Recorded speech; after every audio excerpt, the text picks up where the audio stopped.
નમસ્કાર વિદ્યાર્થી મિત્રો, સ્વાગત છે આપનું વિદ્યાકુલ ગુજરાતી ચેનલની અંદર લાઈવ લેક્ચરની અંદર. આજે તમારા માટે ખાસ અને ખાસ જેટલા પણ આપણી ચેનલની અંદર આર્ટ્સના વિદ્યાર્થીઓ છે એમના માટે એક સરસ મજાનો વિષય છે ભૂગોળ એટલે કે જિયોગ્રાફી. અને ભૂગોળ વિષયનું આઈએમપી લઈને ભૂગોળ વિષયના જેટલા પણ 2 માર્ક્સના 3 માર્ક્સના 4 માર્ક્સના જેટલા પણ આઈએમપી સવાલ છે એ આઈએમપી સવાલ 13 ચેપ્ટરના લઈને તમારી સમક્ષ હાજર થયો છું. 13 ચેપ્ટરમાંથી કયા કયા એવા સવાલ કે જેમાં 2, 3, 4 અને 5 માર્ક્સ માટે ખાસમ ખાસ તૈયાર કરવાના રહેશે બોર્ડની પરીક્ષા માટે, એ આજના લેક્ચરમાં હું તમારા માટે લઈને આવ્યો છું. તો ખાસ લેક્ચરને ફટાફટ લાઈક કરી દેજો. આજે આપણે ભૂગોળના આઈએમપી ચેક કરવાના છે બધા ચેપ્ટરના, એટલે ફટાફટ તમારો સ્ક્રીનશોટ પાડવા માટે તમે તૈયાર રહેજો. હું તમને સાથે સાથે કહેતો જઈશ કે કયા ચેપ્ટરમાંથી કયા સવાલ મોસ્ટ આઈએમપી છે. ઓકે, શરૂઆત કરીએ પહેલા ચેપ્ટરથી. એનું નામ છે માનવ ભૂગોળ, એનો પરિચય. તો આ ચેપ્ટરની અંદર આપણે છે સૌથી પહેલા સંભવવાદની વિચારધારા છે એ સમજાવવાની છે, માનવ ભૂગોળના કાર્યો સ્પષ્ટ કરવાના. બધા 3 માર્ક્સના સવાલ છે. નિશ્ચયવાદની વિચારધારા સ્પષ્ટ કરવાની છે અને માનવ ભૂગોળના અભિગમોની તુલના કરવાની છે. જેટલા પણ માનવ ભૂગોળના અભિગમો આપણા સમક્ષ રજૂ કરવામાં આવ્યા છે એની તુલનાઓ આપણે કરીને આપવાની છે. અને છેલ્લે સાંસ્કૃતિક પર્યાવરણમાં કયા કયા તત્વોનો સમાવેશ થાય છે. તો આ સવાલ છે 3 માર્ક્સ માટે ખાસમ ખાસ આઈએમપી છે. સ્ક્રીનશોટ પાડી લેજો જેથી તમે આગળ આ બોર્ડની પરીક્ષાની તૈયારી કરતી વખતે આ ભૂગોળના પ્રશ્નો છે એને ખાસ ધ્યાને રહીને કામ આપી શકો. ઓકે, ચાલો ત્યાર પછી નંબર 2, ચેપ્ટર 2 માનવ વસ્તી. વસ્તી વિશે તો ઘણા બધા વિષયોની અંદર ઇકોનોમિક્સમાં પણ આખો પાઠ છે, તો ભૂગોળમાં પણ આપણને આપવામાં આવ્યો છે. અને માનવ વસ્તી વાળા પાઠમાંથી 2 માર્ક્સ વાળા સવાલો કયા કયા છે? વસ્તી ગીચતા પર અસર કરનારા પરિબળો જણાવજો. એક ખાલી જણાવવાના છે, સમજાવવા નથી. 2 માર્ક્સ માટે દુનિયાના કયા 4 વિસ્તારોમાં સૌથી વધારે વસ્તી સમાવે છે? એ 4 વિસ્તારોના નામ ખાસ તમારે લખવાના છે. અફઘાનિસ્તાનમાં લઘુમતીઓ સ્થળાંતર શા માટે કર્યું? એટલે અફઘાનિસ્તાનની અંદર જે લઘુમતી વસ્તી હોય લોકો શા માટે સ્થળાંતર કરીને અન્ય જગ્યાએ વયા ગયા? પછી વસ્તી ગીચતાનો મતલબ સમજાવવાનો છે. અને માનવ વિકાસ માપવાના 3 નિર્દેશકો કયા કયા છે એ આપણે લખવાના છે. 2 માર્ક્સની અંદર માનવ વસ્તી વાળા ચેપ્ટરમાં આઈએમપી છે. ખાસ સ્ક્રીનશોટ પાડી લો એટલે તમારા માટે આ કામની વસ્તુ થઈ જાય. ઓકે, ચાલો આગળ વધીએ મિત્રો. ત્યાર પછી ચેપ્ટર નંબર 2 અને એમાં 5 માર્ક્સના કયા એવા સવાલ છે જે તમારે ખાસમ ખાસ ધ્યાનમાં લેવા જેવા છે? એનો પહેલો સવાલ છે ભારતમાં વસ્તી વિતરણની પ્રાદેશિક વિભિન્નતાઓ, એનું વર્ણન કરવાનું છે. તો પ્રાદેશિક વિભિન્નતા એટલે શું? પ્રાદેશિક અસમાનતા, કે ભાઈ ક્યાં વધારે વસ્તી છે, ક્યાં ઓછી વસ્તી છે, અને એનું વિવરણ આપણે ખાસ કરવાનું છે. વસ્તી ગીચતા પર કયા કયા ભૌગોલિક પરિબળો છે એ ખાસ અસર કરે છે? બધા ભૌગોલિક પરિબળો છે એની જાણકારી તમારે ચર્ચા કરવાની છે. વસ્તી ગીચતા પર અસર કરનારા પરિબળો જણાવવાના છે અને પછી ભૌગોલિક પરિબળોની ચર્ચા છે. ઘણી વખત 3 માર્ક્સમાં સવાલ આવી રીતે પણ પૂછાઈ શકે કે ખાલી ભૌગોલિક પરિબળો સમજાવો, અને ઘણીવાર એવું થાય જેટલા પરિબળો આવે છે એ બધા લિસ્ટ બનાવવાનું, એમાંથી એક પરિબળ સમજાવવાનું. બરાબર, બંનેનો જવાબ તો એક જ આવશે પણ એક થોડોક નાનો એવો ફેર આટલો આવશે. ઓકે, ત્યાર પછી છે માનવ વિકાસ એટલે શું? એના માપન વિશે સમજૂતી આપવાની છે. તો માનવ વિકાસની વ્યાખ્યા લખવાની છે, એનું માપન કઈ રીતે થાય, કઈ રીતે કરી શકાય એની સમજૂતી આપવાની છે. ત્યાર પછી નંબર 5 વસ્તી ગીચતા પર અસર કરતા આર્થિક પરિબળો. તો ઘણા બધા પરિબળો છે પણ એમાં આર્થિક પરિબળો, જો 2 પરિબળો છે, આર્થિક અને ભૌગોલિક પરિબળો મોસ્ટ ઇમ્પોર્ટન્ટ છે. યાદ રાખજો બીજા ચેપ્ટરની અંદર. ઓકે, ચાલો ચેપ્ટર નંબર 5. ત્યાર પછી શરૂ કરીએ ચેપ્ટર નંબર 3 માનવીની પ્રાથમિક અને દ્વિતીયક પ્રવૃત્તિઓ. ઓકે, તો માણસ જેટલી પ્રવૃત્તિઓ કરે છે એ પ્રવૃત્તિઓ વિશેનો સરસ મજાનો પાઠ છે. 2 માર્ક્સના સવાલ સૌથી પહેલા આપણે ચેક કરીએ. ઉદ્યોગ એટલે શું? આ ખાસ અગત્યનું, 2 માર્ક્સમાં ન પૂછે, 1 માર્ક્સમાં શ્યોરલી હશે. દ્વિતીયક પ્રવૃત્તિના લક્ષણો સમજાવો. ખનિજના પ્રકારો છે એ પણ ખાસ કામનો સવાલ છે. અને વર્તમાનમાં પણ પ્રાથમિક પ્રવૃત્તિ કરતા લોકો કયા કયા છે? પ્રાથમિક પ્રવૃત્તિ એટલે બહુ બેઝિક પ્રવૃત્તિ, ખેતી કહી શકો એક ઉદાહરણ. તો કયા કયા એવા લોકો છે જે પ્રાથમિક પ્રવૃત્તિઓ કરે છે? અને માનવીની આર્થિક પ્રવૃત્તિઓના જેટલા પણ પ્રકારો છે બધાના નામ આપણે અહીંયા મેન્શન કરવાના છે. ઓકે, જેટલા પુસ્તકમાં આપ્યા છે એ પ્રમાણે ખાસ. ભૂગોળ પણ કોઈ પણ વિષય હોય, પાઠ્યપુસ્તકમાંથી જવાબ આપણે માન્ય રાખવાના છે. 2 માર્ક્સના સવાલ છે એટલે મર્યાદામાં રહીને આપણે જવાબ લખવાનો થશે. ઓકે, હાલો ત્યાર પછી છે ચેપ્ટર નંબર 3 માંથી 3 માર્ક્સ વાળા સવાલ. તો ખેતી આધારિત આનુષંગિક પ્રવૃત્તિઓ. ખેતી આધારિત પ્રવૃત્તિઓ, પશુપાલન, ડેરી ઉદ્યોગ, મરઘા બતકા ઉછેર, એવા ઘણી બધી એક્ટિવિટીઓ છે જેના વિશે આપણે અહીંયા સમજૂતી આપવાની છે. ઓકે, ત્યાર પછી છે મોટા પાયાના ઉદ્યોગો વિશે ટૂંક નોંધ લખવાની છે. જેટલા પણ મોટા પાયાના ઉદ્યોગો છે, આમ ઇકોનોમિક્સમાં એવું કહેવાય છે 10 કરોડ કરતા વધારે મૂડીરોકાણ ધરાવતા ઉદ્યોગો, એવી રીતે અહીંયા પણ મોટા પાયાના ઉદ્યોગો વિશે સમજૂતી આપી છે એ આપણે લખવાની છે. ઓકે, ત્યાર પછી ઉદ્યોગોનું વર્ગીકરણ આપી ગૃહ ઉદ્યોગની સમજ આપવાની છે. ઉદ્યોગોના પ્રકાર કેટલા હોય એ સમજાવવાનું છે. પછી એમાંથી એક ગૃહ ઉદ્યોગ આપણે વર્ગીકરણ, ઇટ મીન્સ કે એક ચાર્ટ પ્રકારોનું લિસ્ટ બનાવી દેવાનું છે, એમાંથી ગૃહ ઉદ્યોગ સમજાવવાનો છે. પછી તફાવત આપવાનો છે અસ્થાયી પશુપાલન અને વ્યાપારી પશુપાલન. તો બંને આપણે સમજાવવાના થશે. આ નફાના હેતુથી એક પર્ટિક્યુલર વ્યવસ્થિત કામ ચાલે અને આ છે એ ખેડૂતો પોતાની રીતે ચલાવે. ઓકે, ટૂંક નોંધ લખવાની છે ખનન. ખનન ઇટ મીન્સ કે ખોદકામ, ખાણોમાંથી જે ધાતુઓ મેળવવા માટે કરવામાં આવે છે, ધેટ ઇઝ ખનન. ઓકે, તો એના વિશે ટૂંક નોંધ લખવાની છે. 5 પ્રશ્નો છે, આઈએમપી છે, ખાસ 3 માર્ક્સના સવાલની અંદર. ત્યારે આ ધ્યાન રાખજો. ઓકે, ચાલો. ચેપ્ટર નંબર 4 છે માનવીની તૃતીયક, ચતુર્થક અને પંચમ પ્રવૃત્તિઓ. ઓકે, પહેલી 3 ખેતી, ઉદ્યોગ, સેવા થઈ ગઈ. ત્યાર પછીની જે તૃતીય, ચતુર્થક, પંચમ પ્રવૃત્તિઓ છે કઈ કઈ એ જરાક આપણે ચેક કરી લઈએ 2 માર્ક્સમાં. તો સેવા ક્ષેત્રમાં રોજગારીની તકોમાં સતત વૃદ્ધિ થઈ રહી છે. તો સેવા ક્ષેત્ર છે જેને વાહન વ્યવહાર, સંદેશાવ્યવહાર, વીમો, બેન્કિંગ, આરોગ્ય, શિક્ષણ, વીજળી, પેટ્રોલિયમ, રેલવે, આ બધી સેવાઓ જે છે એ બધી સેવાઓની જાણકારી ખાસ આપણે આ ચેપ્ટરની અંદર મેળવવાની હોય છે. અને સેવા ક્ષેત્રમાં રોજગારીની તકોમાં સતત કેમ વૃદ્ધિ થઈ છે 2 માર્ક્સની મર્યાદામાં સમજાવવાનું છે. ઇન્ટરનેટ સૌથી વિશેષ મહત્વની બાબત છે. તો ઇન્ટરનેટના કારણે વિશ્વમાં અનેક બધા પરિવર્તનો કઈ રીતે કેવા પરિવર્તનો થયા છે એ આપણે લખવાનું છે.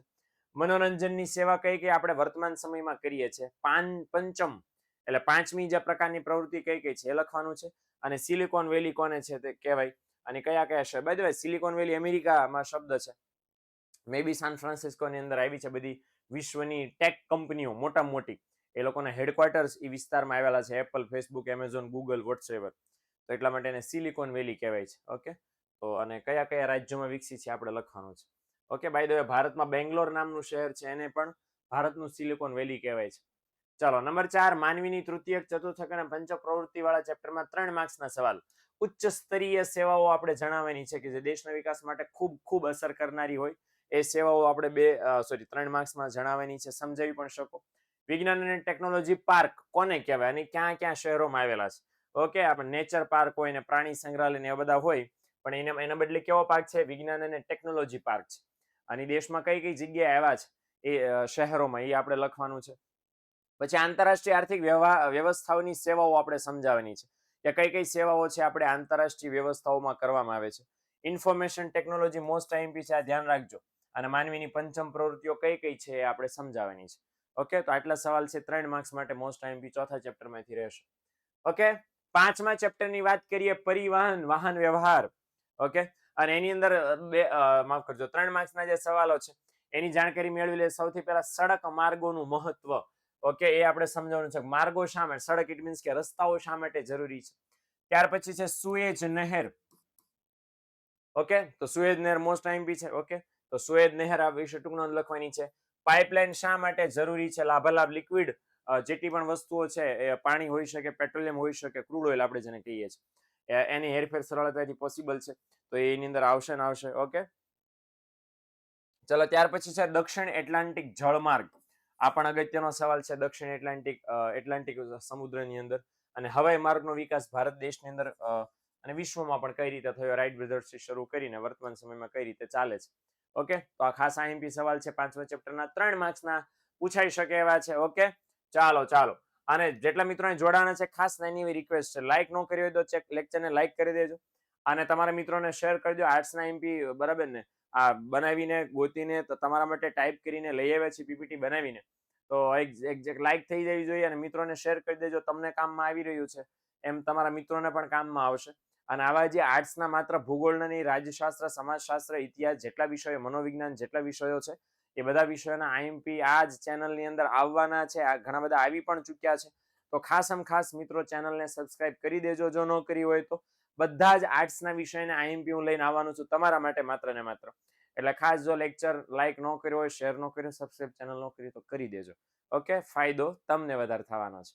ઓકે, ચાલો, ચેપ્ટર નંબર 5 ની વાત કરીએ. 5 માર્ક્સમાં કયા સવાલો મોસ્ટ આઈએમપી છે? જો અહીં લખ્યા છે કે આંતરિક જળમાર્ગોની માહિતી, વિશ્વમાં રેલવે માર્ગોની સવિસ્તર માહિતી, પરિવહન અર્થ આપીને મુખ્ય સડક માર્ગ, પછી પાઇપલાઇનના લાભાલાભ, મુખ્ય પાઇપલાઇનના માર્ગ અને મુખ્ય આંતરિક જળમાર્ગ. હું તમને જેટલું કહું છું અહીંયા આમાં, ઓકે, એ ખાસ અગત્યનું છે. જો આંતરિક જળમાર્ગ છે, પછી રેલવે માર્ગ છે અને પાઇપલાઇન છે. ઓકે, આ 3 મોસ્ટ ઇમ્પોર્ટન્ટ છે. આ ખાસ આમ તો 5 અગત્યના છે પણ 5માંથી 3 મોસ્ટ આઈએમપી છે. એટલે એ પ્રમાણે પાકું કરજો. પહેલા 3 પાકા કરજો ને થઈ જાય પછી બાકીના 2 પાકા કરજો. ઓકે, હાલો, ચેપ્ટર નંબર 6 દૂરસંચાર. દૂરસંચાર એટલે શું? મતલબ માહિતી સંચાર. ઓકે, એક જગ્યાથી દૂરના બીજા સ્થળે તમે માહિતીની આપ-લે કરો છો તેથી દૂરસંચાર છે. ઓકે, અને 2 માર્ક્સના એમાં કયા સવાલ છે કે વ્યક્તિગત સંચાર તંત્રના, સંચોર લખ્યું છે માફ કરજો પણ સંચાર આવે. સંચાર તંત્રના સાધનો કયા કયા છે? ઇન્ડિવિજ્યુઅલ કયા કયા સાધનો દ્વારા તમે માહિતીની આપ-લે કરી શકો દૂરના સ્થળો સુધી? BSNL નામની સંસ્થા છે, ભારત સંચાર નિગમ લિમિટેડ, અને એ કઈ કઈ સેવાઓ પૂરી પાડે છે? ઓકે, ત્યાર પછી દૂરદર્શન સૌથી વધુ અસરકારક સમૂહ માધ્યમ છે, શા માટે? એ આપણે અગત્યનું છે. પછી દૂરસંચારના સાધનોના પ્રકાર જણાવી, એના ઉદાહરણ આપવાના છે. અને ત્યાર પછી ગુજરાતી અને અંગ્રેજી ભાષામાં પ્રકાશિત થતા વર્તમાનો કયા કયા છે? આમ તો લખ્યું છે જ્યાં જ્યાં છે. આમ તો ગુજરાતમાં, ભારતમાં જોવો તો જ્યાં જ્યાં જુઓ ત્યાં ત્યાં આ બધા વર્તમાન પત્રો છે. ઓકે, પણ કયા કયા વર્તમાન પત્રો ગુજરાતી ભાષામાં અને અંગ્રેજી, એનું નામ આપણે ખાસ લખવાના. ફોર એક્ઝામ્પલ, ગુજરાત સમાચાર, દિવ્ય ભાસ્કર ગુજરાતીમાં છે. ઇંગ્લિશમાં જોવો તો Hindustan times, times of India, India today, એને આવા ઘણા બધા વર્તમાન પત્રો છે, અંગ્રેજી ભાષામાં પ્રકાશિત થાય છે. તો એની અંદર આપણે જણાવવાના છે. ઓકે, હાલો. ત્યાર પછી 3 માર્ક્સના સવાલમાં ઇન્ટરનેટના કારણે દુનિયા નાની બની ગઈ છે. મોસ્ટ આઈએમપી છે આ. ઓકે, આ ધ્યાન રાખજો. ત્યાર પછી આકાશવાણી વિશે ટૂંક નોંધ લખવાની છે. આકાશવાણી એટલે રેડિયો આકાશવાણી. આકાશવાણી આકાશમાંથી થાય એ નહીં. ઓકે, રેડિયોમાં જે થાય છે એના વિશે આપણે ટૂંક નોંધ લખવાની છે 3 માર્ક્સમાં. વર્તમાન સમયે ઇન્ટરનેટનું બહુ મહત્વ છે, એ પણ ખાસ અગત્યનો છે. ફિલ્મ ઉદ્યોગ વિશે માહિતી આપવાની છે ને ઉપગ્રહ સેવાના ફાયદા આપણે આની અંદર જણાવવાના થશે. સેટેલાઇટ સિસ્ટમ જે છે આપણે કામ કરે છે એનાથી શું શું આપણને ફાયદા થાય. ઓકે, તો આ 5 જ સવાલ છે. આપણે દરેક માટે 5 મોસ્ટ આઈએમપી સવાલ સિલેક્ટ કર્યા છે, એટલે તમારે જાજી મહેનત ન કરવી પડે પાકું કરવા માટે. ઓકે, હાલો. ત્યાર પછી ચેપ્ટર નંબર 7 વ્યાપારની આપણે વાત કરી લે. વેપાર. ઓકે, આંતરિક વેપાર, આંતરરાષ્ટ્રીય વેપાર બધું એની અંદર આવી જશે, પણ મોસ્ટ ઓફ અહીંયા આંતરરાષ્ટ્રીય વેપારની વાત કરવામાં આવી છે 2 માર્ક્સના સવાલમાં. બંદરોને આંતરરાષ્ટ્રીય વેપારના પ્રવેશદ્વાર શા માટે કહેવાય? ભાઈ સીધું રીઝન છે કે ભાઈ વિદેશમાંથી માલ આવે તો બંદરે ઉતરે, વિદેશમાં જાય તો બંદરેથી નીકળે, એટલા માટે પ્રવેશદ્વાર છે. પણ જરાક વ્યવસ્થિત પુસ્તકની ભાષામાં આપણે લખવાનું થશે. પછી બંદર એટલે શું? બંદરના કયા કયા પ્રકારો છે? પોર્ટ્સ આપણે કહી શકીએ. કેટલા કેટલા પ્રકારના બંદરો આવેલા છે એ આપણે ખાસ લખવાનું છે. ત્યાર પછી છે સરોવર બંદરના વિકાસ માટે ભૌગોલિક અનુકૂળતા જણાવી. સરોવર બંદરના ઉદાહરણ એટલે નદીમાં કે સમુદ્રના બંદર નહીં, પણ સરોવર બંદર. ઓકે, મતલબ એ દેશની અંદરના આંતરિક જળમાર્ગો છે એની અંદર જે બંદરો છે એમાં એના માટે કઈ કઈ સુવિધાઓ હોવી જોઈએ, ભૌગોલિક અનુકૂળતાઓ, મતલબ કેવી કેવી બનાવટ હોવી જોઈએ, તો એ અને કયા કયા ભારતની અંદર આવેલા છે એના ઉદાહરણ આપવાના છે. GATT, general agreement on trade and tariff, બરાબર, જે વિશ્વમાં WTO ની સ્થાપના થઈ એના પહેલા થયેલો. ઓકે, એના હેતુઓ લખવાના છે. ઓપેક સંગઠન, ઓપેક એટલે ઓપેક નો આવી રીતે પણ લખી શકો છો, OPEC, oil and petroleum exporting countries. તો બરાબર, એ જે વિશ્વના અન્ય દેશોને જે પેટ્રોલિયમની નિકાસ કરતા દેશોનું જૂથ છે એ કઈ રીતે કામ કરે છે અને હેતુઓ આપણે ખાસ એની અંદર લખવાના થશે. ઓકે, ચાલો.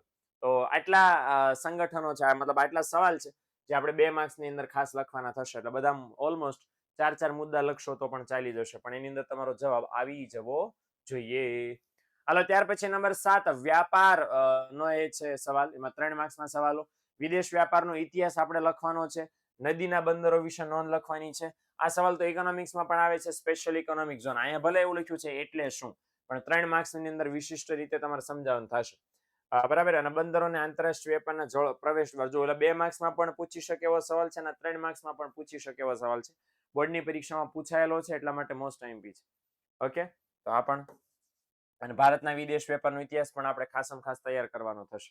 ઓકે, હાલો. ત્યાર પછી વાત કરીએ છીએ ચેપ્ટર નંબર 7 માં 3 માર્ક્સના ઓર સવાલ છે. ગેટ સમજૂતી એટલે શું? ગેટ એટલે બારણાવાળી નહીં, પણ GATT, ગેટ. ઓકે, આ ગેટના ઉદ્દેશો જણાવવાના છે. ફેરી બંદર કોને કહેવાય? પછી વ્યાપારના પ્રકારો, બંદરના પ્રકારો. કોલકાતા બંદરે વારંવાર ડ્રેજિંગ કરવું પડે છે. ડ્રેજિંગ ઇટ મીન્સ કે જે બંદરની પાસે જે સમુદ્રનું તળિયું છે એથી માટી વધારાની વારંવાર કાઢી નાખવી પડે છે. શા માટે એ આપણે લખવાનું છે. નદી સાથે કાંપ ને એવું બધું તણાઈને આવે છે, જહાજો ફસાઈ જાય છે, બરાબર ને. ત્યાર પછી બહુ સરસ મજાના શબ્દો છે. મધરશિપ, ડોટરશિપ કોને કહેવાય? એટલે જે વહાણ છે એની સાઈઝ પ્રમાણે, એના કામ પ્રમાણે એને આ ઉપનામ આપવામાં આવે છે, મધરશિપ ને ડોટરશિપ, બરાબર. તો એ કોને કહેવાય એ આપણે ખાસ લખવાનું છે. ઓકે, ક્વેશ્ચન માર્ક આની અંદર છે. તો આ સવાલો 7મા નંબરના ચેપ્ટરની અંદર છે 3 માર્ક્સના. નંબર 8 છે માનવ વસાહત. એની અંદર 2 માર્ક્સના સવાલ કયા કયા પૂછી શકાય એવા છે, જોઈ લ્યો. વસાહત એટલે શું? વસાહતનું વર્ગીકરણ. પછી ગ્રામીણ વસાહતના લક્ષણો.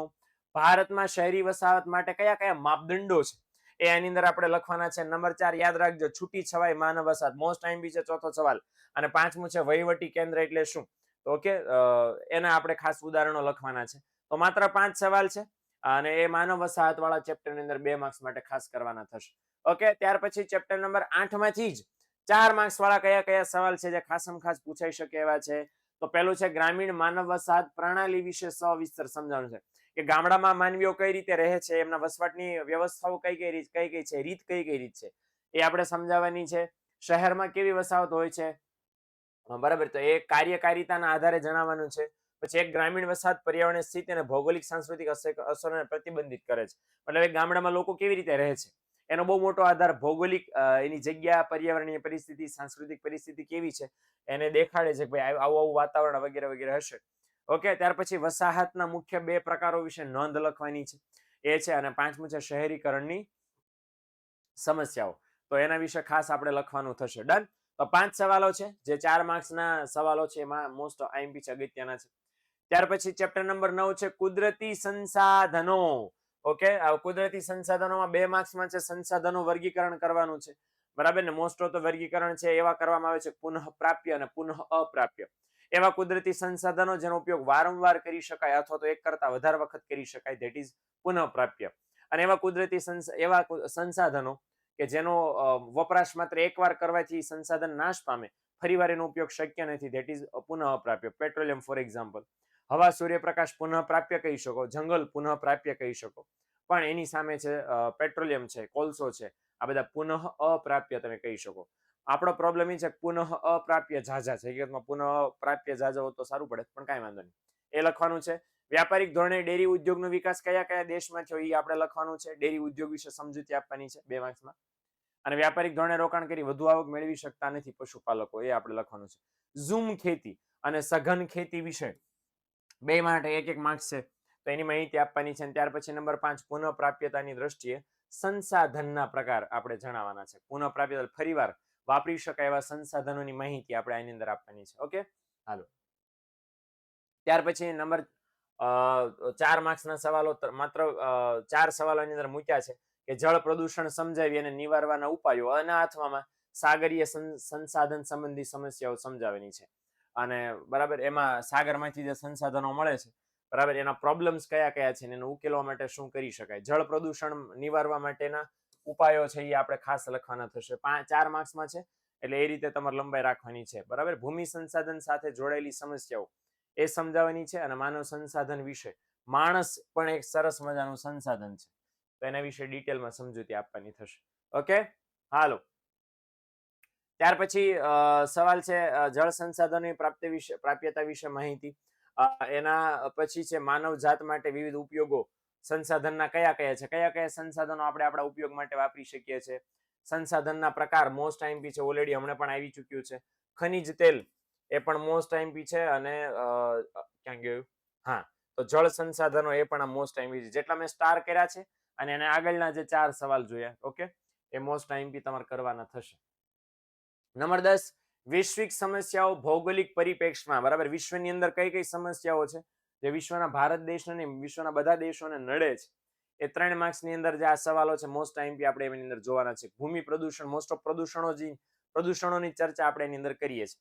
તો જમીનનું પ્રદૂષણ કોને કહેવાય, પાણીના પ્રદૂષણમાં ગંદા પાણીનો જે નિકાલ કરી રહ્યા છે ઉદ્યોગો ને બધા લોકો, એની સમસ્યાઓ એની અંદર આપણે લખવાની થશે. ત્યાર પછી જૈવિક કચરો કોને કહેવાય, બાયોલોજીકલ જે શું કહેવાય વેસ્ટ આપણે જેને કહીએ છીએ, બાયો વેસ્ટ, એમાં શેનો સમાવેશ કરવામાં આવે છે, ધ્વનિ પ્રદૂષણની અસરો અને પ્રદૂષણ અટકાવવાના ઉપાયો. 5 સવાલ છે, 3 માર્ક્સ માટે ખાસ અગત્યના છે. ત્યાર પછી નંબર 10 છે વૈશ્વિક સમસ્યાઓ ભૌગોલિક પરિપ્રેક્ષમાં, 5 માર્ક્સના સવાલ. તો જોઈ લે, જળ પ્રદૂષણ અને એની અસરો આપણે વિગતવાર નોંધ એની લખવાની છે. અસર કઈ કઈ થાય, પાણીના પ્રદૂષણના કારણે પીવાનું ચોખ્ખું પાણી ન મળે, રોગચાળામાં વધારો થાય ને વગેરે વગેરે, બહુ બધા એના પ્રોબ્લેમ છે. ઓકે, ગરીબી, આ તો ઇકોનોમિક્સમાં પણ આવે છે, ગરીબી નો થાય દૂર કરવાના ઉપાયો, પણ જરાક ભૂગોળ વિષયને ધ્યાનમાં રાખીને આપણે પાકો કરવાનું થશે. ઘન કચરો એટલે શું, અને લિક્વિડ કચરો, બરાબર, પ્રવાહી કચરો અને ઘન કચરો એવો આવે છે. તો ઘન કચરો કોને કહેવાય, એની સમસ્યા શું છે અને કઈ રીતે દૂર કરી શકાય. આ મોસ્ટ આઈએમપી છે. પ્રદૂષણ એટલે શું, એના પ્રકારો આપણે ખાસ લખવાના થશે. ઓકે, હાલો. ત્યાર પછી ભૂખમરો એટલે શું, કે વ્યક્તિઓ છે પોતાનું જીવન ધોરણ ન સંતોષી શકે અથવા તો ખોરાક પૂરતા પ્રમાણમાં ન મેળવી શકે. શા માટે ભૂખમરો પેદા થયો છે ભારત દેશની અંદર 15.2% છે, સૌથી વધારે. તો એ શા માટે ઊભો થયો એની જાણકારી આપણે લખવાની છે. વાયુ પ્રદૂષણની અસરો લખવાની છે, પ્રદૂષણ અટકાવવાના ઉપાયો. આ મોસ્ટ ઇમ્પોર્ટન્ટ છે. ઓહો, ઓકે. તો પ્રદૂષણ અટકાવવાના ઉપાયો ખાસ આપણે લખવાના છે. ત્યાર પછી ઘન કચરાની સમસ્યા જણાવી એનો નિકાલ કઈ રીતે કરી શકો. પ્રવાહી કચરો અને ગંદા પાણીનો નિકાલ અને જૈવિક કચરો. ઓકે, તો આ સવાલો છે 5 માર્ક્સ માટે ખાસ અગત્યના છે. ઓકે, આ સવાલ કરશો એટલે એની અંદર 3 માર્ક્સ વાળા અને 2 માર્ક્સ વાળા પણ સવાલો કવર થઈ જશે, હે ને? ઓકે, હવે જરાક થોડુંક અમથું દાખલા આવે છે, સાવ સાદા દાખલાઓ છે. 2 માર્ક્સ માટે દાખલાઓ કહી દઉં. હવે બેઝિકલી આ દાખલા બેઠા નથી, પણ આવા પ્રકારના દાખલાઓ પૂછી શકાય, સાવ સહેલા જ. ઓકે, બેઝિક આંકડા શાસ્ત્ર છે. તો અહીંયા આપણે મધ્યક, જો યાદ રાખજો આ ચેપ્ટર કરવું હોય તો મધ્યક, મધ્યસ્થ ને બહુલક. બરાબર, બહુલકના તો સૂત્ર એટલું બધું છે નહીં ખાસ વિશેષ, પણ મધ્યક અને મધ્યસ્થનું સૂત્ર ખાસ કરી નાખવાનું. આવું સાદી રકમ આવી રીતે હોય અને શોધવાનું હોય. સર્વે ઓફ ઇન્ડિયા સંસ્થા ક્યાં આવી છે, એટલે થિયરી પણ પૂછી શકે છે, દાખલો પણ પૂછાય છે. ઓકે, નાટમોનું પૂરું નામ અને સારણીકરણ કોને કહેવાય એ લખવાનું છે. ઓકે, એટલે મધ્યક, મધ્યસ્થ, બહુલકના સૂત્ર ખાસ કરી નાખજો, એ તમારે ખાસ આઈએમપી છે, પૂછાશે. ઓકે, જો આમાં પણ મધ્યસ્થ જ શોધવાનું કીધો છે. બરાબર, 7 ટોટલ અવલોકનો છે, એટલે બેઝિકલી 65 જવાબ મને ખ્યાલ છે ત્યાં સુધી એની અંદર આવી શકે, પણ એને સૂત્રની મદદથી વ્યવસ્થિત 2 માર્ક્સમાં શોધવાનો છે. અને સિમિલરલી એવી રીતે છે અહીંયા ગુણ આપ્યા છે તો મધ્યક શોધવાનો છે, હે ને? એટલે બહુ ઈઝી છે, એકદમ સહેલો દાખલો બની જશે તમારા માટે. અહીંયા છે પણ મધ્યક શોધવાનો છે. અને બહુલકીય માહિતી કોને કહેવાય, એટલે બેઝિક છે, બહુ સાદું આંકડા શાસ્ત્ર એની અંદર આવે, સાવ સાદું. ઓકે, એટલે આ એકદમ ઈઝી પડશે. દાખલા ગણજો, રોકડિયા માર્ક્સ આવશે. ઓકે, ત્યાર પછી આલેખવાનું વર્ગીકરણ સમજાવવાનું છે, માહિતી મેળવવાના સ્ત્રોતો મોસ્ટ ઇમ્પોર્ટન્ટ છે, અને મધ્યક અને મધ્યસ્થની વ્યાખ્યા આપીનું મહત્વ આપણે સમજાવવાનું છે, હે ને? અને મે બી દાખલા ન ગણો તો આ તો પાકું કરજો જ. અને ભારતમાં કઈ એવી સંસ્થા જે છે સત્તાવાર ઓફિશિયલ, બરાબર, જેને તમે સાચા ગણી શકો, એ નકશાઓ કોણ પ્રકાશિત કરે છે, કઈ સંસ્થાઓ, એ આપણે ખાસ લખવાનું છે. ઓકે, 12મું ત્યાર પછી છે આંકડાકીય માહિતીનું આલેખન, કે આંકડાકીય માહિતી કઈ રીતે દર્શાવવાની. ઓકે, તો સ્તંભાકૃતિ છે, લખ્યું છે સ્તંભાલેખ, તો સ્તંભાલેખ ખાસ કરી નાખવાનું છે. ફ્લો ચાર્ટ જેને કહેવામાં આવે છે, ફ્લો ચાર્ટ, એ આપણે ટૂંકમાં સમજાવવાનો છે. અને માહિતી રજૂ કરવાની જે ગુણાત્મક પદ્ધતિ છે, મોસ્ટ આઈએમપી છે. ઓકે, એ ખાસ એની અંદર લખવાની થશે. હાલો, ત્યાર પછી મિશ્ર સ્તંભાલેખ એટલે શું? પાઈ ચાર્ટ, વર્તુળાકૃતિ જેને આપણે કહીએ છીએ, એ આપણે સમજાવવાની છે. સ્તંભાલેખ તૈયાર કરતી વખતે કઈ કઈ બાબતો ધ્યાનમાં રાખવાની છે, મોસ્ટ આઈએમપી છે, 3 માર્ક્સનો સવાલ. ઓકે, હાલો, ત્યાર પછી રંગ છાયા પદ્ધતિની ખામી, ટપકા પદ્ધતિ અને રેખાલેખમાં કઈ કઈ બાબતો દર્શાવવામાં આવે છે એ લખવાની થશે. ઓકે, એટલે આકૃતિના આલેખ વાળો આખો આ ચેપ્ટર છે. હાલો, ત્યાર પછી 3 માર્ક્સમાં આંકડાકીય માહિતી એટલે શું, ખાલી અર્થ લખીને ભાગીને જ જવાનું, એના વિશે ડિટેલમાં સમજૂતી આપવાની છે. રેખાલેખ અને સ્તંભાલેખ, બરાબર ને? તો એના લાભાલાભ એટલે શું, લાભ અને અલાભ, ઇટ મીન્સ કે લાભ અને મર્યાદા, એ આપણે જણાવવાની, સમજાવવાની, લખવાની થશે. ઓકે, વિતરણ નકશા મોસ્ટ આઈએમપી છે. ત્યાર પછી ઓકે, તો આ આપણે આની અંદર કરજો, બરાબર. હાલો, ત્યાર પછી માહિતી વિશ્લેષણ અને નકશા પૂર્તિ, નકશા નિર્માણમાં કમ્પ્યુટર કઈ રીતે વાપરવાનું છે, સૌથી મોસ્ટ આઈએમપી છે GPS. Okay, global positioning system એનું ફૂલ ફોર્મ છે, તો એ લખવાનું છે. જીપીએસ ના ઉપયોગો સમજાવવાના છે. ઓકે, અને આલેખ નિર્માણના સોપાનો, આલેખ કઈ રીતે દોરવામાં આવે છે કમ્પ્યુટરના માધ્યમથી. નકશા આલેખનો એક સરસ મજાનો સોફ્ટવેર પણ છે, એનું કામ આપણે ખાસ અહીંયા સમજાવવાનું છે. ઓકે, જીપીએસ એ પણ મોસ્ટ આઈએમપી છે. ચાલો, ત્યાર પછી આ રાસ્ટર અને વેક્ટર ડેટા એટલે શું, અને હાર્ડવેર અને સોફ્ટવેર એટલે શું, બહુ સહેલા સવાલ છે, હે ને? અને આ સ્કેનર, ડિજિટાઇઝર અને પ્લોટર, તો આ કયા છે એ પણ આપણે વિભાવનાઓ, એના કોન્સેપ્ટ સમજાવવાના છે. સ્કેનર કોને કહેવાય, ડિજિટાઇઝર કોને કહેવાય, અને પ્લોટર કોને કહેવાય. ઓકે, આટલી વિગતો છે આપણે આની અંદર લખવાની થશે. ઓકે, સવાલ નંબર 46 ત્યાર પછી છે. એ સવાલ નંબર 46 છે, એ તમારે ખાસ મિત્રો ધ્યાનમાં લેવાનો છે. અને આ સવાલ એવો છે કે જેની અંદર તમારે નકશાઓ દોરવાના હોય છે, એટલે કયા કયા નકશાઓ છે એ દોરી શકાય, બરાબર, એટલે કયું તમારે કઈ વિગત દોરવાની આવશે એ પણ ખાસ વસ્તુ મિત્રો ધ્યાનમાં લેજો. ઓકે, હવે એની અંદર અહીંયા છે સૌથી વધારે વસ્તી ધરાવતું ઉત્તર પ્રદેશ આપણે છે એ સ્થાનમાં દર્શાવવાનું છે. કેરળ દર્શાવવાનું. આવજો, આ કેરળા જવાબ આપ્યો બાય ધ વે, અહીંયા તમે જ કીધું છે સૌથી વધારે વસ્તી ધરાવતું રાજ્ય દર્શાવો, તો આપણે ટપકું પાણીના કહેવાનું છે કે ઉત્તર પ્રદેશ આ છે. એવી રીતે કેરળ, એવી રીતે બિહાર, સૌથી ઓછી વસ્તી ગીતા ધરાવતો રાજ્ય અરુણાચલ પ્રદેશ અને દિલ્હી.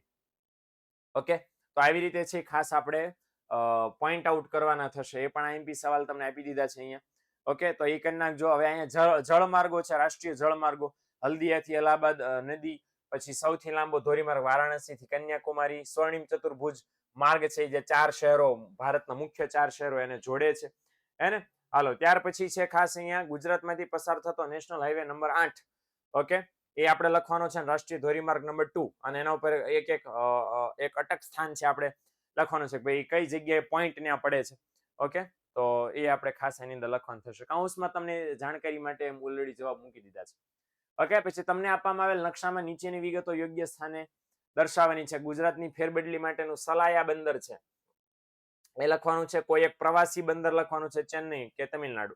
ચેન્નઈ જે તમિલનાડુમાં આવ્યું છે. પછી ભારતનું એક દરિયાઈ બંદર મુંબઈ તમારે પોઈન્ટ આઉટ કરવાનું છે. નદી બંદર છે કોલકાતા ને હુગલી નદી પરનું જે બંદર છે એ. અને ગુજરાતનું કોઈ પણ એક ફેરી બંદર છે આપણે જે દહેજ ને ઘોઘા છે. ઓકે, એ આપણે લખી શકાય, મતલબ પોઈન્ટ આઉટ કરવાનું છે. ત્યાર પછી પર્યટન કેન્દ્ર, ભારતનું મુખ્ય વ્યાપારી કેન્દ્ર, પછી વહીવટી કેન્દ્ર, છાવણીનગર તરીકે ઓળખાતું શહેર, બરાબર, જે મહુમાં છે મધ્યપ્રદેશમાં, અને કોઈ એક સંરક્ષણ કેન્દ્ર ખડકવાસલા જે છે દેહરાદૂનની અંદર, બરાબર, તો એ આર્મી વાળું છે દેહરાદૂનમાં, તો એ એની અંદર લખવાનું થશે. ઓકે, હાલો, ત્યાર પછી ભારતમાં સૌથી વધુ વરસાદ ધરાવતો પ્રદેશ ચેરાપુંજી મેઘાલય એ દર્શાવવાનો. કૃષ્ણા નદી પર નાગાર્જુન સાગર યોજના છે એ દર્શાવવાની. અમૂલ ડેરી ક્યાં આવી? આણંદ, તો ગુજરાતમાં દર્શાવવાનું. ગુજરાતનો સૌથી મોટો મત્સ્ય બંદર. અને ભારતનો ખનિજ તેલ દર્શાવતું ક્ષેત્ર બોમ્બે જે મુંબઈ મહારાષ્ટ્રની અંદર આવેલો છે.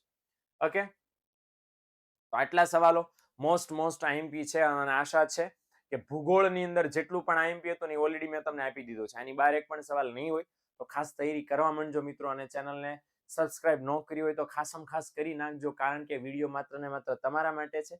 તમારા મિત્રો સાથે શેર કરજો. વિડીયો ગમે હોય તો લાઈક કરજો. મળીએ છીએ આપણે બીજા આર્ટ્સના આઈએમપી ની અંદર.